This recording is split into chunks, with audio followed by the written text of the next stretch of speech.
हम लोग बेटा ब्लास्टुला तक हम लोग डिस्कस कर लिए थे, ब्लास्टुलेशन हम लोग डिस्कस कर लिए थे। अब हम लोग डिस्कस करेंगे गैस्ट्रुला के बारे में। किसके बारे में डिस्कस करेंगे?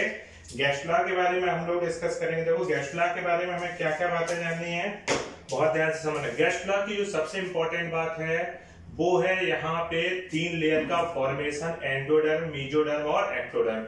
क्या चीज कैसे होगी, ये जो मैंने फिगर बनाए इनको ध्यान से हम समझते हैं। सबसे पहले बात आती है कि ब्लास्टुला जो थी इस तरीके की थी, ब्लास्टोसील, उसमें ब्लास्टोसील कैविटी थी, यहाँ पे एम्ब्रियोनिक नोब था, ये ट्रोफोब्लास्ट सेल थी, आपको याद आ रहा होगा। अब इनमें क्या होता है, मॉडिफिकेशन होता है। क्या होता है, जब गैस्ट्रुला स्टेज आती है तो यहाँ पे कुछ और मॉडिफिकेशन बढ़ जाता है। किस तरीके का मॉडिफिकेशन होता है वो हम लोग देखने जा रहे हैं। होता क्या है, होता है कि जो गैस्ट्रुला में मैंने क्या क्या, यहाँ ब्लास्टोसील आप जान ही गए हो, ब्लास्टोसील हो गई। और जो गैस्ट्रुलेशन स्टेज हम लोग पढ़ रहे हैं, हमने पहले क्लीवेज पढ़ा, क्लीवेज के बाद मोरुला, ब्लास्टुला, अब क्या पढ़ रहे हैं, गैस्ट्रुला स्टेज। अब यहाँ पे क्या होता है, सेल्स का रीअरेंजमेंट होता है। सेल्स यहाँ पे एम्ब्रियोनिक नोब है। पहला फिगर तो हमने ये डिस्कस किया, पहला वाला तो ये हो गया, ठीक है। दूसरी कंडीशन देखिए, पहले तो नॉर्मल कंडीशन जो आप पहले भी देख चुके हो, अब इसमें रीअरेंजमेंट होगा। ऊपर की जो सेल होगी वो कॉलमनर हो जाएंगे, नेचर से कैसे हो जाएंगे, कॉलमनर, और नीचे वाली कैसी हो जाएंगी, कोबाइडल। वो एनिमल टिश्यू में आप लोग पढ़े होगे कॉलमनर सेल और कोबाइडल सेल। तो ये कॉलमनर शेप हो जाती है, कैसी हो जाती है, नीचे वाली कैसी है, कोबाइडल है, ठीक है ना। जो कॉलमनर सेल होती हैं ये बनाती एपीब्लास्ट, या क्या कहलाती हैं, एपीब्लास्ट कहलाती है। ध्यान देना, कॉलमनर सेल क्या कहलाती हैं, ये एपीब्लास्ट कहलाती है। तो अभी ज्यादा चेंज नहीं, ये दूसरे नंबर का फिगर हो गया, ज्यादा चेंज नहीं है। पहला फिगर ये है, पहले से दूसरा ये हो गया, मतलब कि पहले इस तरीके से था एम्ब्रियोनिक नोब, अब इससे क्या बन गई, यहाँ पे एपीब्लास्ट सेल का फॉर्मेशन हो गया। नीचे जो है beginning of endodermal, endoderm layer का बनना शुरू हुआ। फिलहाल वो चीज बाद में, फिर उसके बाद ये तीसरा फिगर हम लोग डिस्कस करते हैं। तीसरे में क्या हो रहा है, अब यहाँ पे क्या होता है, ये सेल्स यहाँ पे थोड़ी कैविटी का फॉर्मेशन होने लगता है, और ये आपकी कॉलमनर सेल हो गई, और ये कैंसी हो गई, कोबाइडल। ध्यान देना, जो ऊपर की सेल है एपीब्लास्ट बोलते हो, जो नीचे की सेल है उन्हें क्या बोलते हैं, हाइपोब्लास्ट। मैंने यहाँ पे लिख दिया, ऊपर वाली सेल एपीब्लास्ट, नीचे वाली सेल हाइपो। एपीब्लास्ट जो होती है कॉलमनर होती है, जबकि हाइपोब्लास्ट कैसी होती है, कोबाइडल होता है। उसके अलावा मैंने बोला यहाँ पे एम्नियोजेनिक सेल्स, ये जो एम्नियोन को बनाने में हेल्प करती है, ये मैंने लिख दिया एम्नियोटिक कैविटी। तो तीसरे फिगर में ये एम्नियोटिक कैविटी का फॉर्मेशन होने लगा। उसके बाद में तीसरे के बाद चौथी कंडीशन आई, क्या ये, पहली, दूसरी, तीसरी, चौथी। चौथी कंडीशन में क्या हो रहा है, ये एम्नियोटिक कैविटी और ज्यादा हो गई। यहाँ पे देखो थोड़ा सा था, यहाँ पे पर्याप्त एम्नियोटिक कैविटी बन गई, और यहाँ पे ये चेंज हो जाता है प्राइमरी एओक्सेक में। ब्लास्टोसील यहाँ पे अब क्या बन गया है, प्राइमरी एओक्सेक। तो 4 फिगर हो गए। नॉर्मल पहले ऐसे था, फिर एपीब्लास्ट, हाइपोब्लास्ट का बनना शुरू हुआ, तो एपीब्लास्ट, हाइपोब्लास्ट, यहाँ पे एम्नियोटिक कैविटी जो थी ये ज्यादा बड़ी हो गई, और यहाँ पे क्या हो गया, प्राइमरी एओक्सेक का फॉर्मेशन हो गया।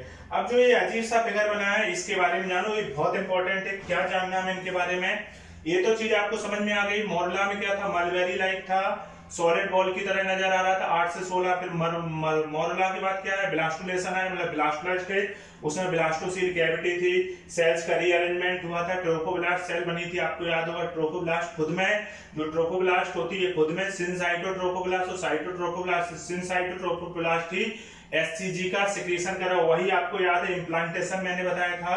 ट्रोफोब्लास्ट सेल ही फिंगर लाइक स्ट्रक्चर बनाती हैं, याद आ रहा है, उनसे अटैचमेंट होता है। अभी प्लेसेंटा वगैरह हम आगे डिस्कस करेंगे, इतनी बातें हम लोग वहां पे डिस्कस कर लिए थे। फिर हमने ये चारों फिगर बताए, आपको क्लियर हो गए कुल मिला।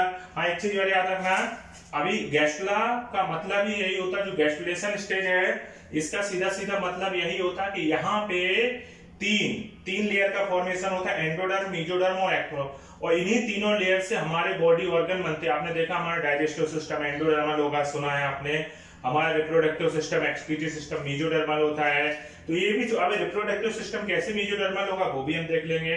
तो हर एक जो भी चीज है, हमारी बॉडी का कोई भी पार्ट है, इन्हीं तीनों लेयर से बना, इसलिए इन चीजों को हमें बहुत अच्छे से आना चाहिए। अब देखो बच्चों, यहाँ पे हम लोग जैसे देखते हैं कि क्या होता है कि अगर हम लोग बोलते हैं, इसके बाद बेटा हम लोग, अभी बीच में फोन आ गया, थोड़ा डिस्टर्ब हो गया था। यहाँ पे देखो बेटा, हम लोग क्या बात कर रहे थे, यहाँ पे अगर हम लोग देखें, मैंने कहा गैस्ट्रुला का मतलब सीधा सीधा क्या होता है, गैस्ट्रुला का मतलब होता है 3 लेयर बनना, एंडोडर्म, मेसोडर्म और एक्टोडर्म। ये तो हमने आपको एक नॉर्मल बात दिखाया कैसे रीअरेंजमेंट होता है ब्लास्टुला के बाद, गैस्ट्रुला में किस तरीके से बनता है, इस तरीके से क्या क्या चीजें बनती है। अब एक इंपॉर्टेंट बात आती है कि जो एंडोडर्म, मेसोडर्म और एक्टोडर्म बनती हैं, वो तीनों लेयर किस गैस्ट्रुला के किस पार्ट से बनती है, तो आप कहोगे एपीब्लास्ट, ना कि हाइपोब्लास्ट। किससे बनती है? एपीब्लास्ट से बनती है। इस फिगर में हम आपको वही दिखाना चाह रहे हैं। होता क्या है, ये आपका एपीब्लास्ट हो गया, ये क्या हो गया? हाइपोब्लास्ट हो गया। अब आगे रिअरेंजमेंट होते होते क्या होता है कि एपीब्लास्ट में इस तरीके का स्ट्रक्चर निकलता है जिसको बोलते हैं प्रिमिटिव स्ट्रीक, और इसको क्या बोलते हैं? प्रिमिटिव नोड जूब। अब यहां से क्या है, मेसोडर्मल सेल्स आती हैं, और रिप्रोडक्टिव सिस्टम कैसा होता है? मेसोडर्मल होता है। फिलहाल यहाँ से मेसोडर्मल सेल्स आती है, सबसे पहले यहाँ पे कवर करती हैं और लेयर बनाती है एंडोडर्म। उसके बाद फिर क्या बनाती है? मेसोडर्म। लास्ट में बचा हुआ पार्ट से क्या बनता है? एक्टोडर्म।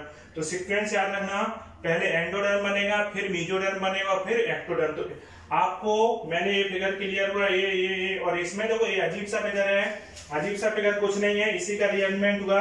ये एपीब्लास्ट में इस तरीके का स्ट्रक्चर निकलता है जिसे बोलते हैं प्रिमिटिव स्ट्रीक और प्रिमिटिव नोड। और यहाँ पे क्या किया मैंने, ये जो यहाँ से मेसोडर्मल सेल्स जाती है सबसे पहले नीचे कवर करती हैं और एंडोडर्म लेयर बनाती है, फिर मेसोडर्म बनाती है, सबसे लास्ट में एक्टोडर्म बनाती है। तो सबसे पहले एंडोडर्मल लेयर बनेगी, फिर मेसोडर्मल लेयर बनेगी और फिर एक्टोडर्म। अब हम इन तीनों से रिलेटेड कौन सा ऑर्गन एंडोडर्मल होता है, कौन सा मेसोडर्मल होता है, कौन सा एक्टोडर्मल होता है, ये हम लोग याद रखेंगे। कैसे याद रखना है वो चीज भी हम लोग डिस्कस करेंगे। तो वो हम लोग अब देख लेते हैं कौन कौन सा ऑर्गन एंडोडर्मल, कौन कौन सा मेसोडर्मल और कौन कौन सा एक्टोडर्मल होता है, इसको हम लोग देख लेते हैं। ओके, अब इसके अलावा अगर हम लोग देखें तो इसमें एक्टोडर्मल, मेसोडर्मल या एंडोडर्मल हमारी बॉडी के कौन कौन से ऑर्गन होते हैं।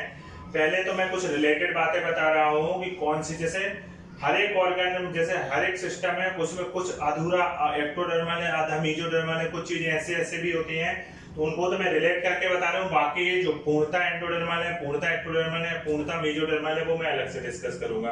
अभी मैंने बोला एपिडर्मिस ऑफ स्किन, हमारी स्किन की जो एपिडर्मिस होती है वो तो एक्टोडर्मल होती है, मगर उसी के नीचे जो लेयर होती है वो मेसोडर्मल होती है, डर्मिस। उसके बाद हमारा पूरा मस्कुलर सिस्टम, पूरा मस्कुलर सिस्टम जो होता है उसकी उत्पत्ति गैस्ट्रुला, मैंने 3 लेयर बोली ना, गैस्ट्रुला में 3 लेयर होती है, एंडोडर्म, मेसोडर्म, एक्टोडर्म। तो पूरा मस्कुलर सिस्टम मेसोडर्मल लेयर से बनता है। पर आइरिस और सिलियरी मसल्स, कौन कौन सी बेटा? आइरिस और सिलियरी मसल्स होती हैं, ये आंखों की मसल्स होती हैं। चाहो तो मैं लिख देता हूँ, आइरिस और सिलियरी मसल्स ऑफ आई। जो आंखों की आइरिस और सिलियरी मसल्स होती है एक्टोडर्मल होती है, इनकी ओरिजिन कैसी होती है? एक्टोडर्मल। इसके बाद मैंने बोला डाइजेस्टिव सिस्टम और डाइजेस्टिव ग्लैंड कैसी होती हैं, मैंने डाइजेस्टिव सिस्टम में आपको बताया भी था। डाइजेस्टिव सिस्टम और डाइजेस्टिव ग्लैंड एंडोडर्मल होती है, परंतु बक्कल कैविटी और एनल कैनाल कैसी होती है? एक्टोडर्मल। ये एरो यहाँ वहां लगाने का यही मतलब है कि पूरा सिस्टम में कितनी चीजें कैसी हैं और किनकी ओरिजिन कैसी। फिर मैंने देखा जैसे कॉकरोच में होता है, कॉकरोच की एलिमेंट्री कैनाल के 3 पार्ट होते हैं, फोरगट, मिडगट और हाइंडगट। क्या क्या पार्ट होते हैं? फोरगट, मिडगट और हाइंडगट। तो फोरगट और हाइंडगट की जो ओरिजिन होती है वो कैसी होती है? एक्टोडर्मल होती है, परंतु मिडगट की ओरिजिन कैसी होती है? एंडोडर्मल होती है। ऐसे हम लोग अपने दांतों की बात करें, दांतों की सबसे बाहरी लेयर जिसे इनेमल कहते हैं, hardest part of the body, हमारी बॉडी का सबसे हार्डेस्ट पार्ट इनेमल होता है। इनेमल की ओरिजिन एक्टोडर्मल होती है, जबकि डेंटिन की ओरिजिन कैसी होती है? मेसोडर्मल होती है। हम अपने रेस्पिरेटरी सिस्टम की बात करें, जो हमारा रेस्पिरेटरी सिस्टम होता है, नॉर्मल पूछा जाए रेस्पिरेटरी सिस्टम की ओरिजिन कैसी होती है, तो एंडोडर्मल होती है। जबकि जो लैरिंग्स होते हैं उनकी ओरिजिन कैसी होती है? मेसोडर्मल होती है। और नेजल जो चैम्बर है उसकी ओरिजिन कैसी होगी? एक्टोडर्मल होती है। बात आती है एक्सक्यूटी सिस्टम। अगर हम लोग एक्सक्यूटी सिस्टम की बात करते हैं, पूरा एक्सक्यूटी सिस्टम मेसोडर्मल होता है। यूरिनरी ब्लैडर, यूरेथ्रा कैसा होता है? यूरिनरी ब्लैडर और यूरेथ्रा कैसे होते हैं? एंडोडर्मल। मतलब ये भी एक्सक्रीशन के ही पार्ट है। यूरिनरी ब्लैडर में यूरिन स्टोर होता है, यूरेथ्रा के द्वारा पास होता है, परंतु ये भी क्या है? उसी का पार्ट है। उसके बाद बात आती है आंखों की स्क्लेरा और कोरोइड। मैंने बताया था आंखें 3 लेयर से मिलकर बनी, स्क्लेरा, कोरोइड और रेटिना। तो आंखों की जो स्क्लेरा और कोरोइड लेयर है ये मेसोडर्मल होती है, जबकि अदर पार्ट ऑफ आई कैसे होते हैं? एक्टोडर्मल होते हैं। फिर हम लोग बात करते हैं, हम लोग इसकी बात करते हैं, कान की बात करते हैं। हमारे कान के 3 पार्ट होते हैं, एक्सटर्नल ईयर, मिडिल ईयर और एक्सटर्नल और इंटरनल ईयर की ओरिजिन तो एक्टोडर्मल होती है, परंतु मिडिल ईयर कैसा होता है? एंडोडर्मल होता है। मिडिल ईयर कैसा हो जाएगा? एंडो। उसके बाद बात आती है एड्रिनल कॉर्टेक्स। एड्रिनल का एक कॉर्टेक्स पार्ट होता है, मेडुला पार्ट होता है। तो एड्रिनल का जो कॉर्टेक्स पार्ट होता है वो होता है आपका कैसा? वो आपका होता है मेसोडर्मल, जबकि मेडुला कैसा होता है? एक्टोडर्मल। ये तो मैंने रिलेटेड बातें बताई, कौन सी चीज क्या है। अब मैं सीधा लिख देता हूं कि कौन सी चीज कैसी है, उसको हम लोग ध्यान रखेंगे। फिलहाल तो जो रिलेटेड हैं, कुछ एक्टोडर्मल पार्ट उनका, कुछ एंडो, इस तरीके से है, तो मैंने अलग लिख दिया। ओके।